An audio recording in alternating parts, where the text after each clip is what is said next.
Frank Miller stared through the window of his Pentagon office at the gray April sky. As a four-star Army general, he had seen many threats to national security. But nothing like this. The aliens had arrived 3 days ago. Their massive ship still hovered above New York, casting shadows over the frightened city. The United Nations had quickly assembled an emergency response team, and Frank had been appointed military advisor. His phone rang. "General Miller," he answered. "Frank, it's Lisa." Lisa Johnson was the State Department's top diplomat, now leading Earth's negotiation team. They're requesting another meeting, this time at their ship. Frank sighed. "Do we have a choice?" "Not really," Lisa replied. "Their ambassador, Lord Zivax, I think that's how you pronounce it. He said the Emperor requires an answer." 2 hours later, Frank and Lisa sat in a strange shuttlecraft heading toward the alien mothership. The shuttle had no visible controls, moving silently through the sky. "What do we know about them?" Frank asked. Lisa reviewed her notes.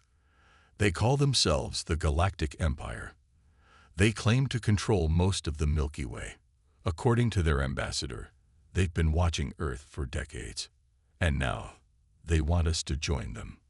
Or be conquered," Lisa added grimly. The shuttle docked smoothly with the mothership. When the door opened, Frank felt his breath catch. The interior was vast, with ceilings that seemed impossibly high. The walls shimmered with a material he couldn't identify. A tall figure approached. Lord Zivax stood nearly 7 feet tall, with pale blue skin and 4 arms. His eyes were completely black. "Welcome," he said, his voice strangely accented but clear English. "The Emperor appreciates your prompt response." They followed Zivax down a long corridor. Smaller aliens scurried past, some glancing curiously at the humans. "Your species interests us," Zivax said. "Most civilizations surrender immediately when we arrive. Your continued resistance is unusual. Humans value their freedom," Lisa replied carefully. Zivax's mouth twisted into what might have been a smile. "Freedom is inefficient. The Emperor brings order to chaos." They entered a large chamber where a holographic image of a star map floated in the center. Thousands of stars glowed, most marked with the Empire's symbol. "This is our territory," Zivax explained. 7,000 worlds, united under one rule for 20 millennia. Frank studied the map, noting Earth's position at the very edge. "And you want to add us to your collection?" "It is inevitable," Zivax said. "The Emperor has decreed it. We'd like to discuss alternatives," Lisa began. Zivax raised his upper hands. "There are no alternatives. You join willingly, or we take your planet by force. The choice affects only how many humans survive." Frank felt anger rising. "We're not giving up without a fight." "Fighting would be unwise," Zivax replied. "No species has ever successfully resisted the Empire." "There's always a first time," Frank said quietly. Back on Earth, the president called an emergency meeting. Representatives from every major nation gathered in the White House Situation Room. "They've given us 1 Earth week to decide," Lisa reported. "After that, they begin military operations." "What are our options?" asked the president. Frank stood. "Their technology is advanced, but not magical. Their shuttle had systems I recognize. Propulsion, life support. Different, but understandable." "You think we can fight them?" the Russian president asked through his translator. "I think we have to try," Frank replied. During the tour, I noticed something. One of their technicians dropped a tool. It sparked against the floor, and a nearby screen flickered. Dr. Ryan Webb, a physicist from MIT, leaned forward. "Electromagnetic vulnerability." Frank nodded. "Possibly. And if they have one weakness, they might have others," Dr. Webb finished. "We need more information," Lisa said. "I've requested another meeting tomorrow." As the Earth's leaders began planning, a small scout ship from the Empire observed from orbit. Inside, Lord Zivax received a report from his subordinate. The humans are preparing for war, the subordinate said. Zyvax looked down at the blue planet. Interesting. Perhaps this species will provide more entertainment than most. But in his eyes flickered something the Empire rarely felt. Uncertainty. The Emperor's hologram towered 20 feet tall in the command center of the mothership. Lord Zyvax knelt before the blue-tinged image, his forearms crossed in the traditional gesture of submission. "The humans refuse our terms, Your Eminence," Zyvax reported. "They request more time for negotiations." The Emperor's 6 eyes narrowed. "There is nothing to negotiate. Begin the integration process immediately." "As you command," Zyvax replied. The hologram vanished, and he rose to his feet. "Prepare the first wave," he ordered his commanders. On Earth, alarms blared at the North American Aerospace Defense Command. Colonel Andy Porter rushed to the main screen. "Multiple objects entering Earth's atmosphere," reported Lieutenant Olivia Martinez. "They're bypassing our satellite network." "Alert all forces," Andy ordered. "This is not a drill."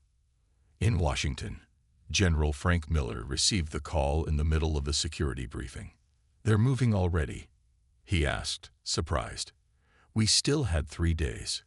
The Empire doesn't respect human timelines," Lisa Johnson replied grimly. "The President has authorized full defensive measures." Within hours, reports flooded in from around the world. Small alien crafts landed in remote areas. There was no direct attack on population centers, but strange devices were being planted in forests, deserts, and mountains. Dr. Alan Wright studied sensor readings from one landing site in Colorado. "These devices appear to be some kind of atmospheric processors," he told Frank over a secure video call. "They're releasing particles into the air." "Terraforming?" Frank asked. "Or preparing the planet for their species' needs," Alan confirmed. "We've managed to capture one intact. I've never seen technology like this, but there's something odd." "What?" "It's vulnerable to water. When our team recovered it during the rainstorm, it started malfunctioning." Frank leaned forward. "How badly?" "Complete shutdown. Their tech might be advanced, but it has weaknesses."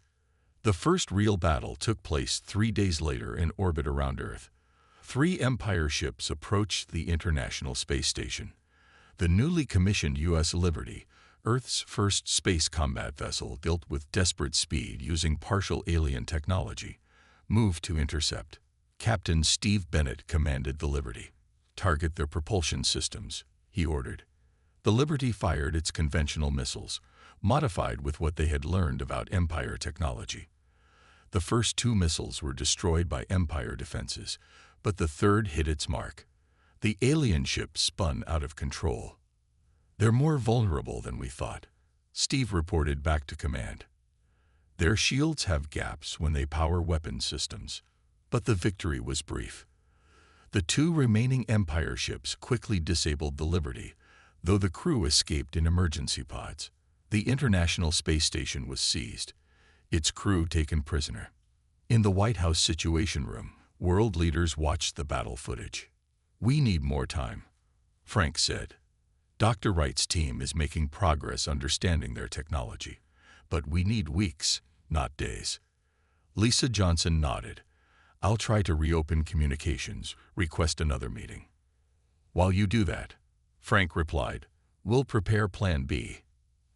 At a secure underground facility in Nevada, hundreds of engineers and scientists worked around the clock. Dr. Wright led a team examining the captured alien device. "Look at this circuitry," he told Olivia Martinez, who had been reassigned from NORAD. "It's advanced, but follows logical patterns. If we can disrupt these control nodes, we could shut down their entire network." Olivia finished, excitement in her voice. While Earth prepared its defenses, the Empire continued deploying forces. But reports from commanders were troubling Lord Zyvax. "The humans damaged one of our ships," his military advisor reported. "Our initial intelligence appears flawed. They adapt quickly." Zyvax stared at the tactical display showing Earth's defenses. "Increased deployment by 50%. I want this planet secured within 1 lunar cycle. And if they continue to resist? Zyvax's black eyes reflected the blue glow of Earth on the screen. Then we will show them why species across the galaxies surrender rather than face the Empire's wrath. But deep in his mind, a new thought formed. What if humans were different? Navy Captain Jack Murphy stood before the assembled pilots on the deck of the aircraft carrier U.S. Independence. His weathered face showed the strain of the past 3 weeks since the Empire had begun its invasion. Today, we changed the course of this war, Jack announced. The 30 pilots listened intently. Dr. Wright's team has reverse-engineered key components of the Empire's shield technology. Your jets have been modified accordingly. He pointed to the digital map showing an Empire supply station orbiting Mars. Operation Thunderbolt begins at 600. Your target is their fuel processing facility. Without it, their ships in our solar system will be stranded. The newly built space fighters looked nothing like traditional Earth aircraft. Dr. Alan Wright had incorporated Empire technology captured during early skirmishes. The fighters were ugly but functional, a hybrid of human engineering and alien tech. This isn't a suicide mission, Jack continued. Your new shields should withstand their standard weapons. Get in, deploy the EMP charges, and get out. Lieutenant Ben Howard raised his hand. Sir, what about their patrol ships? Intelligence Officer Wilson has handled that, Jack replied with a slight smile. 200 miles above Earth, Kate Wilson floated in a maintenance shaft aboard the Empire command ship. Her mission had seemed impossible. Infiltrate the enemy vessel and sabotage their communications.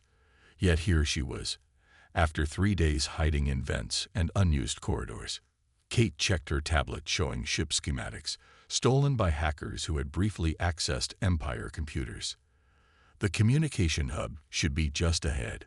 She placed small devices at key junction points, Dr. Wright's special creation, designed to corrupt Empire data networks. In position, she whispered into her concealed communicator. Charges set. Back on Earth, General Frank Miller received her confirmation. Activate in 60 minutes, precisely when our fighters launch, he ordered. Then get out of there.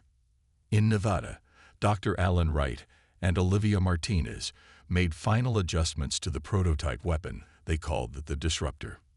If this works, Alan said, it will change everything. When this works, Olivia corrected him, smiling despite her exhaustion. They had worked non-stop for weeks. The Disruptor targeted the specific frequency used by Empire shields. Tests on captured equipment showed it could collapse their defensive systems instantly. Mass production begins tomorrow, Olivia said. Every Earth vehicle will have one within 2 weeks. At the United Nations temporary headquarters in Geneva, diplomat Lisa Johnson met with representatives from non-human species who had contacted Earth secretly, former subjects of the Empire who had heard about human resistance. The Vraxians offer their knowledge of Empire patrol routes, Lisa told Frank over a secure line. The Khazari are sending technical specifications for Empire command ships. Why help us? Frank asked. Because no one has ever stood against the Empire like we have, Lisa replied. They're watching to see if it's possible. We're giving them hope. As dawn broke over the Pacific, Jack Murphy led the first counterattack mission.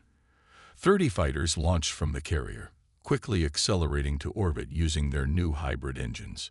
Radio silence from here on, Jack ordered as they left Earth's atmosphere. See you all at the rendezvous point. The fighters approached Mars just as Kate Wilson activated her sabotage devices. Throughout the Empire fleet, communication scrambled. Warning systems flickered and died. Patrol ships near Mars suddenly received false orders to investigate a disturbance near Jupiter. Jack's squad reached the fuel facility undetected. The Empire's shields were operating at minimum power due to the communications disruption. Deploy charges, Jack ordered. The fighters released small projectiles that attached to the station's hull. The Empire workers inside had only moments to realize what was happening before the EMP charges detonated, shutting down all systems. The facility went dark. On his flagship, Lord Zivax received the alarming reports. 3 key installations attacked simultaneously, communication networks compromised. And somehow, the humans had weapons that could penetrate Empire shields. Impossible, he muttered, but the evidence was clear. For the first time in his long career, Zivax felt something new: doubt. On the observation deck of his ship, he stared at the blue planet. The humans were not just resisting. They were fighting back effectively. And for the first time in Empire history, an inferior species was winning. Commander Susan Garcia watched the massive battle unfold through the viewscreen of her command ship, the Defiance. The space around Jupiter glowed with weapons fire as human ships engaged the largest Empire fleet yet encountered. Enemy destroyer approaching from Sector 7, her tactical officer reported. Deploy Thunderbolt missiles, Susan ordered. Target their shield generators. The missiles. The news spread quickly throughout the Empire's territories. Humans had destroyed the Worldbreaker. A weapon thought to be unstoppable had failed. Lord Zivax, one of the Emperor's most trusted commanders, was presumed dead in the explosion. On the planet Krell, a key Empire mining world, Governor Nexus watched the reports with growing concern. The miners, members of the Krellian species who had been subjugated for centuries, were whispering about the human victories. Increased security in all sectors. Nexus ordered his security chief. Any talk of rebellion is to be punished immediately. But that night, 3 Empire patrol ships in orbit around Krell exploded simultaneously. On the planet's surface, the mining facilities went dark as power systems failed. A message played across all communication channels. The Empire is not invincible. Humans have proven this. Your freedom is possible. It was signed, Earth Alliance. Similar events occurred across a dozen Empire worlds within the next week. Intelligence Officer Kate Wilson, now promoted to Director of Special Operations, coordinated the rebellion network from her hidden base on Europa, Jupiter's moon. 17 species have declared independence from the Empire, Kate reported during the daily strategy meeting with Earth's leadership. They're looking to us for guidance. General Frank Miller nodded. And the Empire's response? Brutal in some sectors, surprisingly weak in others, Kate replied. Their forces are stretched thin. They never expected to fight on multiple fronts. Lisa Johnson, who had become Earth's de facto ambassador to the rebel worlds, added, the Galactic Council is meeting in emergency session. Half the council members are questioning the Emperor's leadership. On the Empire homeworld, chaos reigned in the Imperial Palace. The Emperor had not been seen in public for weeks. Military commanders argued openly about strategy. We must focus all forces on Earth, shouted Admiral Drax. Crush the humans, and the other rebellions will falter. Our supply lines are compromised, countered General Vex. We don't have the resources for a direct assault on Earth anymore. Into this chaos stepped High Counselor Rox, the Emperor's chief political advisor. The Emperor has ordered the deployment of our reserve fleets. All rebel worlds are to be bombarded from orbit. Silence fell across the command center. Such tactics had not been used in millennia. That would kill billions, General Vex said quietly. Those who defy the Empire forfeit their right to exist, Rox replied coldly. As the commanders reluctantly began preparations, General Vex sent a coded message through channels he hoped remained secure. The message reached Kate Wilson within hours. We have a potential ally among the Empire leadership, Kate told Frank and the others. A General Vex has provided the deployment plans for their reserve fleet. Dr. Alan Wright studied the information. Their ships will pass near the Antares system. If we position our fleet here, he pointed to a location on the star map, we can intercept them before they reach any rebel worlds. Commander Susan Garcia, joining via hologram from her ship, nodded. The Defiance and our battle group can be there in 3 days using the new jump drive.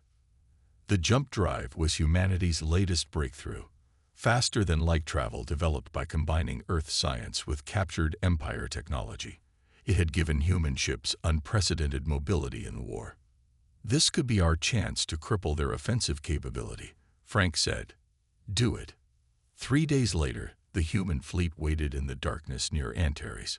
Susan stood on the bridge of the Defiance, watching the sensor screens. Empire fleet detected, her tactical officer announced, counting 67 capital ships. Susan took a deep breath. The human force consisted of just 23 vessels. All ships, battle formation Delta. Remember, hit and run attacks only. Target their engines first. The battle that followed would later be called the Antares ambush.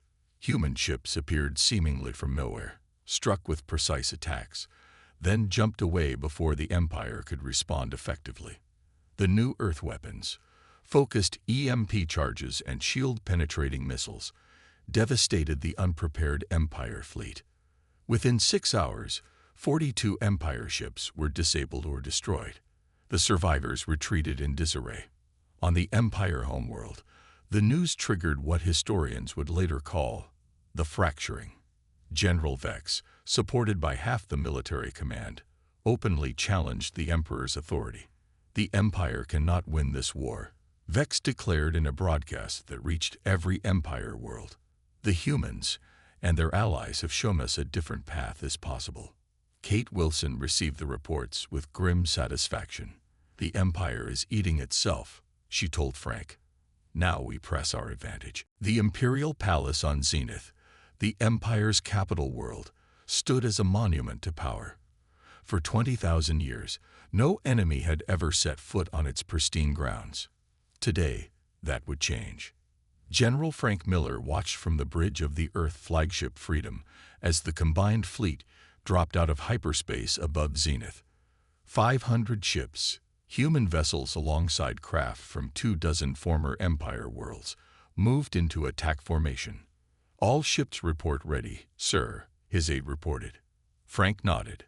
Begin the operation. The first wave of fighters screamed toward the planet's defense platforms. Captain Jack Murphy led the squadron, his ship darting between energy beams fired by the orbital defenses. Stay tight, Jack ordered his pilots. Remember your training. The fighters launched their payloads, special missiles designed by Dr. Wright that could penetrate Empire shields at their weakest points. Defense platforms began exploding one after another. On the planet below, the Emperor watched with cold fury as his defenses failed. Deploy all remaining ships, he ordered. No one retreats. All who fail will be executed. The Imperial Guard commander hesitated. Your Majesty, perhaps we should consider the humans' terms. The Emperor struck him down with an energy weapon. I am the Empire. We do not surrender to lesser beings. In orbit, the battle intensified as Empire ships rose to meet the invasion force. Commander Susan Garcia directed the main fleet's movements from the Defiance. Enemy cruisers approaching from Sector 4, her tactical officer reported.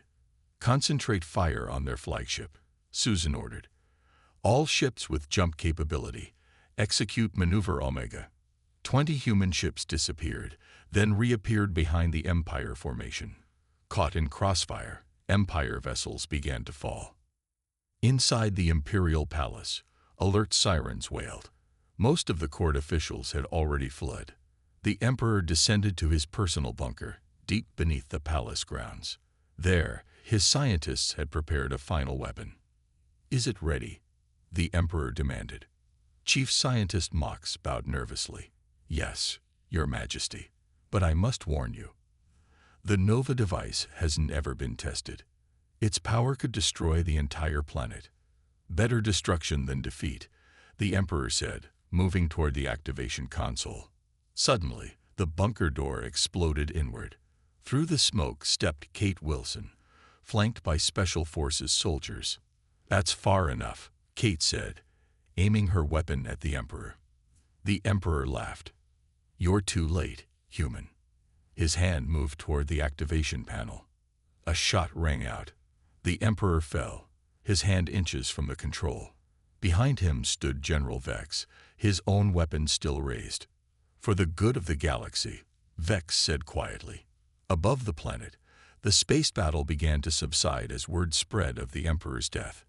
Empire ships powered down weapons, many broadcasting surrender signals. Frank Miller received the news from Kate's team with relief. "All forces, cease fire on surrendering vessels," he ordered. The landing ships descended toward the capital city. Frank traveled with the first wave, along with diplomat Lisa Johnson. They would secure the palace and begin negotiations for formal surrender. As their shuttle approached the palace, Frank looked out at the city below. Unlike Earth cities with their variety and chaos, the Empire capital was a model of perfect order. Identical buildings in perfect rows, everything designed to demonstrate the Empire's control. "They never understood us," Lisa said, following his gaze. "That's why they lost." "What do you mean?" Frank asked. "The Empire values order above all. But humans thrive in chaos. We adapt, we improvise. That's something their perfect society could never comprehend." The shuttle landed in the palace courtyard. Frank stepped out onto the soil of Zenith, the first human military commander to set foot on the Empire homeworld. General Vex waited to greet them, flanked by other Empire officers who had joined the rebellion. "General Miller," Vex said, extending his upper right hand in the human custom he had learned. "The palace is secured. The Emperor's inner circle has surrendered." "And the Nova device?" Frank asked. "Disabled," Vex confirmed. "Your officer Wilson was most thorough." In the palace throne room, Lisa Johnson prepared for the formal surrender ceremony. Empire officials from across the galaxy had been summoned to witness the historic moment. The document was simple. The Empire, as it had existed for 20 millennia, was dissolved. A new galactic federation would be formed, with all species granted equal representation. 1 year after the fall of the Empire, representatives from 300 worlds gathered on Earth for the signing of the Galactic Federation Charter. The location was symbolic. The species once deemed primitive by the Empire now hosted the greatest diplomatic event in galactic history. Lisa Johnson stood at the podium in the newly constructed Federation Hall in Geneva. As Earth's chief diplomat, she had spent months drafting the charter with representatives from former Empire worlds and independent systems. Today marks not an ending, but a beginning. Lisa addressed the assembled delegates. The Empire ruled through fear. The Federation will govern through cooperation. From his seat in the front row, General Frank Miller watched with pride. His military uniform now carried the insignia of the Federation Defense Force. The war had changed him, his hair now gray, lines etched deeper in his face, but the victory had been worth every sacrifice. Across the galaxy, celebrations marked the anniversary of the Empire's fall. On Krell, miners who had once toiled under Empire overseers now managed their own operations. On Vex's Prime, former rebels opened schools where Empire propaganda had once been taught. Dr. Alan Wright led the new Galactic Science Academy, where researchers from 50 species worked together. The technological advances made during the war had accelerated scientific progress dramatically. His latest project, developed with Olivia Martins, promised to revolutionize interstellar travel. "The prototype is ready," Olivia told Alan as they prepared for a test flight. "This jump drive is twice as efficient as our wartime models." Alan nodded, checking the final calculations. From Earth to Zenith in 3 days instead of 6. The Federation Council will be pleased. The new jump drive was just one of many innovations emerging from human and alien cooperation. Earth's adaptability combined with the technical knowledge of older species had produced remarkable results. Captain Jack Murphy now commanded the Federation flagship Unity, the most advanced vessel ever built. His crew included humans alongside members of 12 other species, including several former Empire officers. "Course laid in for the Andromeda outpost, Captain," his Krellian navigator reported. Jack nodded. "Engage jump drive." The Unity disappeared into hyperspace, continuing the Federation's mission of exploration rather than conquest. On Zenith, the former Imperial Palace had been transformed into the Galactic History Museum. Kate Wilson walked through its halls, now serving as the Federation's Director of Intelligence. The exhibits documented the Empire's rise and fall, including the pivotal role humans had played. Kate paused before a display showing the Battle of Jupiter, where the world breaker had been destroyed. The museum didn't know her role in that victory. Most of her operations remained classified, but she felt satisfaction seeing families from different worlds studying Earth's resistance. A small Zenith child approached her. "Are you really a human?" the child asked in the common galactic language. Kate smiled. "I am. My teacher says humans saved the galaxy," the child said. "Is that true?" "We helped," Kate replied gently, "but freedom requires everyone working together." The child nodded solemnly before running back to join a school group. In orbit above Earth, the memorial station rotated slowly. Its walls bore the names of those lost in the war, human and alien alike. Commander Susan Garcia visited monthly, placing her hand on the section listing her fallen crew members from the Defiance. "We did it," she whispered. "The galaxy is free." The young lieutenant approached respectfully. "Commander, your shuttle is ready. The council is waiting." Susan nodded and followed him to the docking bay. As newly appointed admiral of the Federation fleet, her presence was required at the charter signing. Back in Geneva, as the ceremony concluded, the delegates rose for the Federation anthem, a piece combining musical traditions from dozens of worlds. Frank found himself standing beside General Vex, who had become one of his closest allies. "Your species continues to surprise me," Vex commented quietly. "1 year ago, you were unknown to the galaxy. Now you help lead it." Frank smiled. "Humans adapt. It's what we do best." "Indeed," Vex replied. "The Empire existed for 20,000 years, yet fell in less than one to humans." He glanced at Frank. "Many species now include warnings in their historical records. If you value your empire, never go to war with humans." Frank laughed. "Let's hope they heed that advice. I prefer building peace to waging war."